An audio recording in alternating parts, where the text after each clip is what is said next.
The 1970s was a decade where cinema went completely off the rails. Forget playing it safe, these movies dared to shock, dared to offend, and dared to leave you squirming in your seat. They weren't polished Hollywood productions built for family outings. They were raw, defiant, and designed to hit like a gut punch. So, what happens when a filmmaker decides rules don't matter anymore? You're about to see. And trust me, some of these choices still feel outrageous decades later. Women in Cages, 1971. Imagine being dropped into a jungle prison with no hope of escape and no sense of justice. That's the world Roger Corman handed to audiences with Women in Cages. Shot in the Philippines to slash costs, this film introduced Pam Grier in one of her earliest roles, and she didn't play the hero. She played the ruthless warden, strutting through the prison with an iron grip and a cold stare that made every scene tense. At the time, audiences had never seen anything quite like it. The setup was simple: a group of women thrown behind bars in a corrupt foreign system where survival meant adapting or breaking.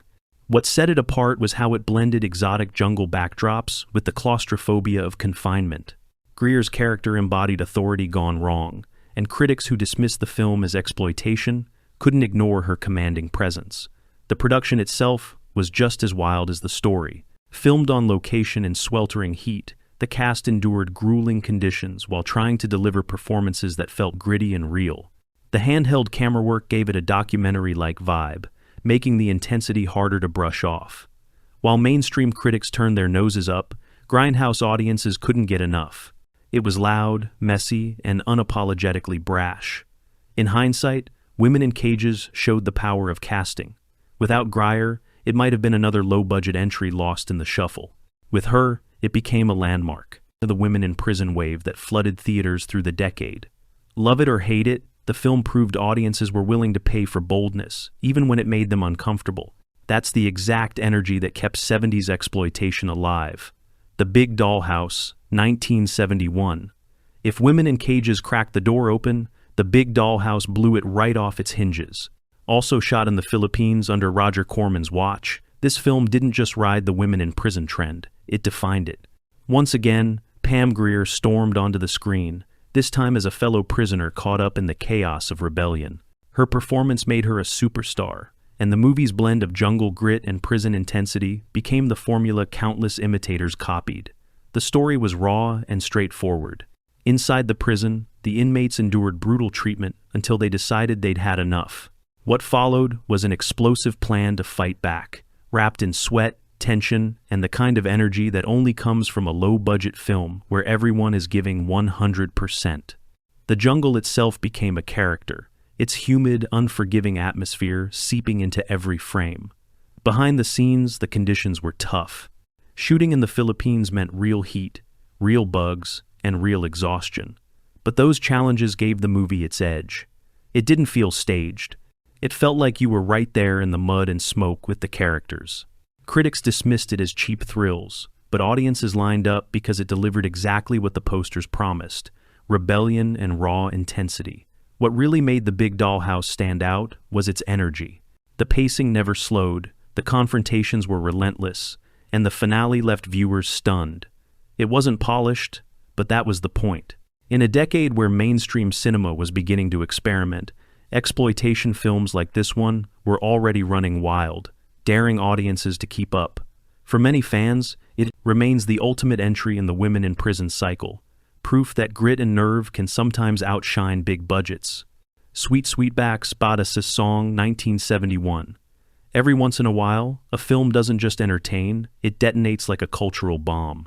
That's exactly what Melvin Van Peebles unleashed with Sweetback's Badass Song. Independent to the core, this movie was made outside the Hollywood system, shot guerrilla style with a skeleton crew, and released on Van Peebles' own terms. It wasn't just a film, it was a declaration of independence for an entire generation of black filmmakers and audiences who were tired of seeing the same old stereotypes recycled on screen. The plot followed Sweetback, a man who witnesses injustice and decides to fight back against a system stacked against him. What made the movie explosive wasn't just the story, it was the way Van Peebles told it. He used handheld cameras, harsh lighting, and real locations to create an energy that felt raw and unstoppable. Mainstream critics dismissed it as too abrasive, too chaotic, but audiences saw something revolutionary. The film's marketing was just as defiant. Posters proudly proclaimed, "Rated X by an all-white jury." That line alone turned the movie into a rallying cry. It wasn't about polish, it was about power. The movie grossed millions at a time when major studios thought there was no money in films aimed squarely at black audiences. They were wrong. Sweetback not only made money, it rewrote the rules. Of course, controversy swirled around it. Some critics argued it glorified rebellion, others said it was irresponsible. But that noise only amplified its reach. By the time the dust settled, Sweetback's Bodice's song had carved out a permanent place in film history. It wasn't just an exploitation film, it was a blueprint for the entire blaxploitation movement that followed. Without this movie, the landscape of 70s cinema would have looked very different. The Big Bird Cage, 1972. By the early 70s, the women in prison trend had become a gold mine, and the Big Bird Cage soared right into the middle of it. Directed by Jack Hill, and once again starring Pam Grier, this film mixed outrageous jungle adventure with rebellion, betrayal, and a healthy dose of chaotic energy. Where the Big Dollhouse felt tense and gritty, the Big Bird Cage leaned into the outrageous, almost cartoonish side of exploitation, and audiences absolutely loved it. The setup is wild. Grier plays Blossom, a tough revolutionary who plots with her lover to break a group of prisoners out of a brutal camp. The prison itself is bizarre, resembling a twisted work camp built in the middle of a swamp, complete with a massive birdcage-like contraption used to torment prisoners. The imagery alone was unforgettable, and the pacing made sure you never had time to catch your breath. Behind the camera, Jack Hill had already earned a reputation for turning small budgets into lightning-in-a-bottle entertainment. He knew exactly how to balance grit with humor, giving the film an unpredictable rhythm that kept audiences hooked. And once again, the Philippines became the backdrop, with its dense jungles adding a layer of authenticity no studio backlot could match. While critics dismissed it as another slice of exploitation trash, fans saw it differently. It wasn't trying to be art, it was trying to entertain, and it did that with style. Grier's performance as Blossom cemented her as a leading force in the genre, and the film's mix of action, rebellion, and spectacle made it one of the decade's most memorable grindhouse hits. For anyone exploring 70s exploitation, The Big Bird Cage is a must-see, wild, loud, and unashamed of every outrageous frame. The Thing with Two Heads, 1972. Sometimes exploitation cinema thrived on shock, but sometimes it thrived on sheer absurdity. The Thing with Two Heads is a perfect example. The premise alone could sell tickets. A wealthy, prejudiced surgeon learns he has a terminal condition. His solution? Experiment on himself. The result? He wakes up with his head grafted onto the body of a black man, played by former NFL star Rosie Grier. Yes, you heard that right. A buddy comedy and a social commentary, all in one outrageous package.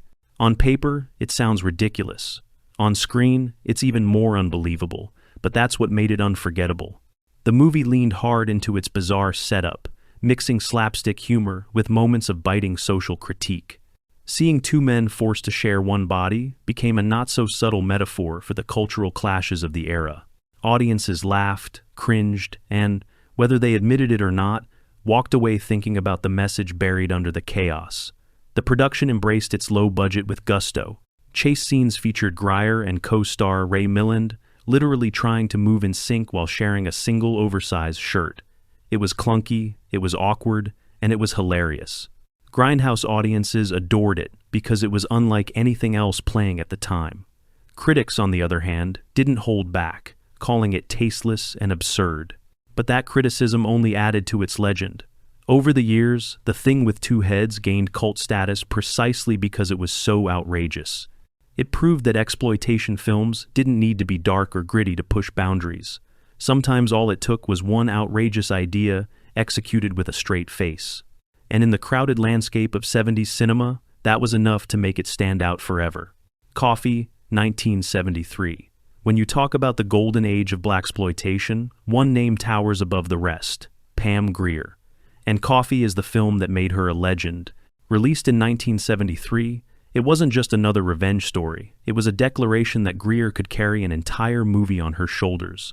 And she did it with more fire and grit than anyone had seen before.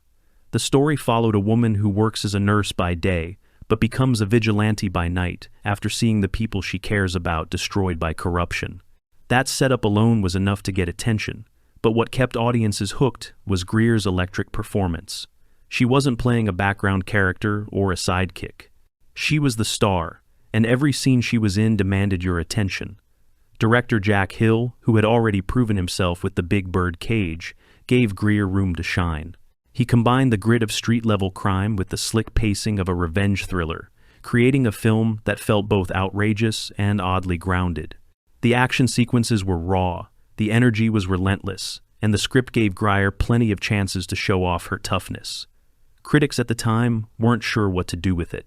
Some dismissed it as pure exploitation, while others praised it for putting a strong woman at the center of a genre usually dominated by men.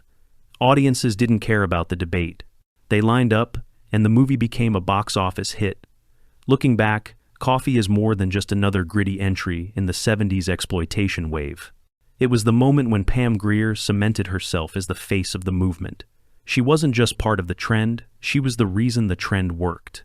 To this day, Coffy remains one of the most iconic revenge thrillers of its decade, proof that attitude and charisma can be more powerful than any big-budget spectacle. Foxy Brown, 1974. If Coffy made Pam Grier a star, Foxy Brown made her immortal. Released just a year later, this film doubled down on everything audiences loved about her earlier work and turned it up several notches. The result was a roller coaster of action, attitude, and righteous fury that still feels fierce nearly 50 years later. The story put Grier in the role of Foxy, a woman who infiltrates the criminal underworld after her boyfriend is targeted. It was revenge-fueled, it was stylish, and it was explosive. But what made Foxy Brown different was how it celebrated Grier's larger-than-life presence. She was bold, unapologetic, and unshakable, walking through scenes with the kind of confidence that made her an instant icon. Director Jack Hill once again worked his magic, keeping the pacing tight and the energy high. He wasn't afraid to go over the top, and audiences loved every second of it. Grindhouse theaters roared with approval as Grier outsmarted villains and took control of her own destiny. Of course, the critics didn't all cheer. Some called it cartoonish, others labeled it exploitative. But none of that mattered to the fans. To them, Foxy Brown was more than a character. She was a symbol of strength, resilience, and independence. She showed that a woman could lead an action movie, command the screen, and leave the audience cheering in her wake. In the years since, Foxy Brown has only grown in stature. It's been celebrated, parodied, and referenced countless times, proving its lasting cultural impact. For many, it remains the ultimate Pam Grier film, the one that solidified her as the queen of 70s exploitation. Switchblade Sisters, 1975. Gang dramas were nothing new in the 70s, but Jack Hill's Switchblade Sisters gave the formula a wild, unexpected twist. What if the gangs were all teenage girls? Released in 1975, this film wasn't about polished crime lords or slick street hustlers. It was about gritty, messy, emotional young women battling each other in a world that gave them no rules and no second chances. The movie followed Lace, the leader of a girl gang called the Dagger Debs, whose world unravels when betrayal, jealousy, and violence collide. What starts as a standard gang drama spirals into a Shakespearean tragedy, complete with shifting loyalties, unexpected twists, and explosive confrontations. Hill once again proved why he was one of exploitation's greatest directors. He gave the film an urban edge that felt both real and exaggerated at the same time. Shot on location in Los Angeles, the film leaned into the city's rough edges, creating a backdrop that was as dangerous as the characters themselves. Audiences who stumbled into grindhouses expecting cheap thrills were surprised by the intensity of the storytelling. The characters weren't one-note stereotypes. They were flawed, fiery, and unpredictable, which made the drama hit even harder. Critics didn't know what to make of it. Some dismissed it as trash, while others saw flashes of brilliance in its raw energy. Over the decades, Switchblade Sisters has developed a loyal cult following. Directors like Quentin Tarantino have praised it for its audacity, and modern viewers recognize it as one of the most daring female-driven exploitation films of its time. It wasn't polished, it wasn't pretty, but it was unforgettable. And, in the end, that's exactly what 70s exploitation was all about. Ilsa, Harem Keeper of the Oil Sheiks, 1976. If the original Ilsa, she-wolf of the SS, shocked audiences, its follow-up, Ilsa, Harem Keeper of the Oil Sheiks, pushed things into even stranger territory. Released in 1976, this sequel transported the notorious character out of war camps and into the desert, where she ran a harem for a wealthy ruler. The change of scenery didn't soften the edges. Instead, it gave the filmmakers license to go even wilder with their storytelling. The character of Ilsa, once again played by Diane Thorne, remained as ruthless and unflinching as ever. Surrounded by gold, sand, and endless luxury, she orchestrated a twisted empire where control was everything. The setting itself made the film stand out. Instead of the bleak gray of prison camps, the story unfolded against sun-drenched palaces and endless desert landscapes.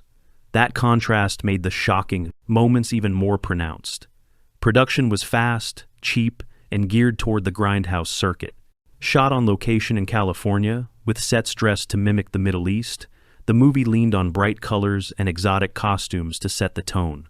While mainstream critics were quick to dismiss it, audiences hungry for over-the-top spectacle kept it alive in midnight screenings. Over time, Harem Keeper of the Oil Sheiks became a cult favorite precisely because of how audacious it was. Sequels often play it safe, but this one doubled down on excess. It may not have the infamy of the original, but in the world of exploitation, it's remembered as proof that if a formula worked once, filmmakers of the 70s weren't afraid to crank the volume even higher the second time around. Taxi Zum Klo, 1976. Few films from the 70s were as unfiltered and personal as Taxi Zum Klo.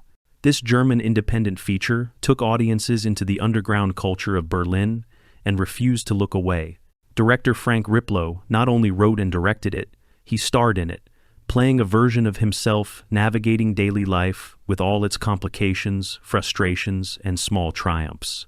What made the film stand out was its raw honesty. Unlike Hollywood dramas, Taxi Zum Klo didn't glamorize its subject matter. Instead, it leaned into realism, using handheld cameras and real locations to create a sense of authenticity. Audiences felt like they were watching slices of real life rather than scripted performances. That approach rattled mainstream critics, but gave the film a lasting sense of credibility. While not an American grindhouse title, its spirit fit perfectly into the exploitation category because it rejected mainstream polish and presented something unfiltered.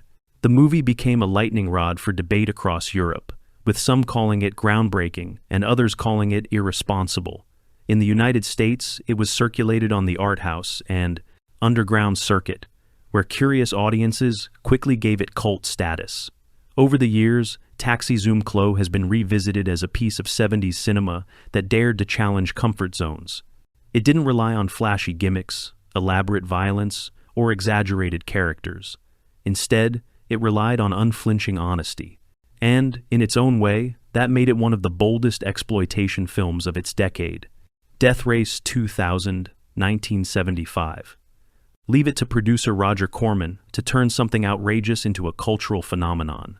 Death Race 2000, released in 1975, imagined a dystopian future where cross-country car races weren't about speed, they were about spectacle. Drivers competed not only to win, but to rack up points by causing chaos along the way. It was satire, it was absurd, and it was unforgettable. Directed by Paul Bartel, the film combined fast cars, colorful costumes, and a dark sense of humor. David Carradine played the mysterious racer Frankenstein, while a young Sylvester Stallone showed up as his brash rival long before Rocky made him a household name. The casting gave the film instant charisma, but it was the premise that turned heads. A future where violence was televised as entertainment didn't just feel shocking, it felt uncomfortably possible. The production leaned on Corman's trademark efficiency. With a limited budget, the crew used inventive tricks to make the race scenes look grander than they were. Real highways in California doubled as futuristic tracks, and custom-built cars became characters of their own. Critics were split. Some saw it as trashy fun. Others recognized the biting satire beneath the chaos. Fans, however, embraced it wholeheartedly. Grindhouse theaters roared with approval, and the movie became a cult classic almost overnight. Today, Death Race 2000 is remembered as more than just an exploitation curiosity. It's seen as sharp social commentary, wrapped in outrageous spectacle. In a decade where filmmakers constantly asked how far cinema could go, this movie answered, as far as your imagination will take you, even if it means turning a car race into a wild metaphor for society's hunger for spectacle. Rolling Thunder, 1977. By the late 70s, America was still wrestling with the aftermath of Vietnam, and few films captured that sense of anger and alienation like Rolling Thunder. Directed by John Flynn and co-written by Paul Schrader, this film blurred the line between exploitation and serious drama, combining psychological tension with explosive payback. On the surface, it was a revenge story. Underneath, it was about a broken country trying to make sense of itself. The plot followed Major Charles Rain, played by William Devane, a war veteran returning home after years in captivity. At first, his small Texas town greets him as a hero, but beneath the parades and polite smiles, there's a deep unease. Rain himself is scarred, emotionally detached, and struggling to fit back into civilian life. When his home is attacked and his family torn apart, he finds himself pulled into a spiral that pushes him toward brutal retribution. What set Rolling Thunder apart was its tone. It wasn't loud or cartoonish like many exploitation titles. Instead, it simmered with quiet rage. Flynn shot it with restraint, letting silence and stillness build dread before unleashing sudden, shocking bursts of action. Devane gave a haunting performance, while Tommy Lee Jones, in an early role, brought a chilling intensity to the film's final act. At the time, critics were divided. Some dismissed it as just another grindhouse revenge flick, while others saw the layers of social commentary beneath the surface. Audiences in grindhouses, however, immediately recognized its raw power. Over the years, it has gained a reputation as one of the most emotionally charged revenge films of the decade. Rolling Thunder may not have had the flashy spectacle of other 70s exploitation titles, but it cut deeper. It showed that exploitation didn't always need to be outrageous to push boundaries. Sometimes all it took was holding up a mirror to a society still reeling from war and asking, what happens when the heroes come home and no one really knows what to do with them? The 70s was the decade when cinema tore up the rulebook and dared to ask how far a movie could really go. From wild prison breakouts to surreal car races and raw revenge stories, these exploitation films didn't just cross lines, they erased them, and decades later, they're still making jaws drop. Which of these outrageous titles would you dare to sit through today? Drop your pick in the comments, hit subscribe for more deep dives, and keep exploring the wild side of cinema.